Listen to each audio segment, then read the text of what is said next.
Well, we got all those little bugs worked out for you. We are back now with our political specialist, Sean Boyd, who's a couple hours away now, Sean, from the ballot boxes closing. All right, Karen, we're glad our microphones are working because we've got our analysts here and they've always got such interesting things to say. Democrat Mike Dino, again, and Republican Dick Wadhams. Let's start with, will we know tonight who makes it to the runoff? What do you think, Mike? My hunch is we won't. I mean, 17, now 16 candidates. That means the folks that get in the runoff may be at very narrow percentages ahead of each other, and we may see 6 or 7 bunched up. So it may take a while to get the final votes in, and maybe not till Thursday. Yeah, it's just so, it was 16 candidates. You know, you could see people going to the runoff with less than 10% of the vote, probably. Well, that's the thing. The turnout's been so low, why it shouldn't take that long to count the votes. Right. I mean, well, yeah. But I think Mike is right. That these margins could be so tight that it might take the last few votes to determine who wins. Yeah, I mean, Dick's point is a good one, though. It is a lower turnout, and it's not like the general election ballot.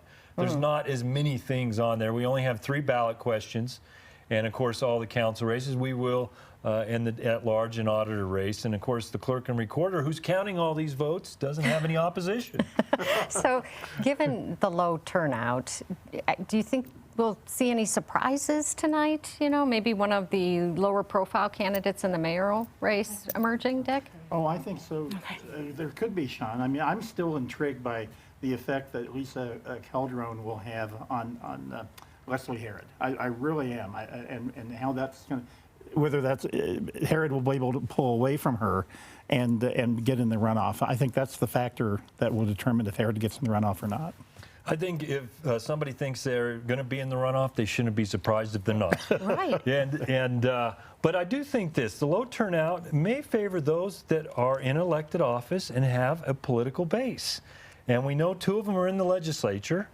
One is on city council already. And of course, another candidate, Mike Johnston, used to be in the state house. And so you can't underestimate people who've already voted for you, voting for you again. Right, and older voters are the ones that are tending to vote right now, and so they're going to recognize names and vote based on that in some cases, probably. Yeah, and I think that bodes well for Bruff and Johnston. I mean, because if the older voters are dominating the turnout, which they have been, and they are, so that probably is good for them. And I think they both raised enough money not only to do their TV, but to put a good ground game together. And that's why I think, you know, they should end up on top. We'll see. I don't know. People ask me, and I say, this is just the one election that I just could see anybody, emerging to the runoff.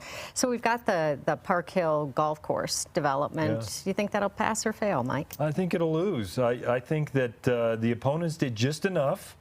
And, I mean, the proponents didn't quite do enough. I mean, they had, I think, a good message, but it's easy to have the negative message playing against you, and that's I think they'll be short on this one. This has got a lot of interest, though. I'm surprised how much interest this has generated, maybe more so than the mayoral race. Yeah, well, I think Wellington Webb's opposition was very key, and he reiterated that last night.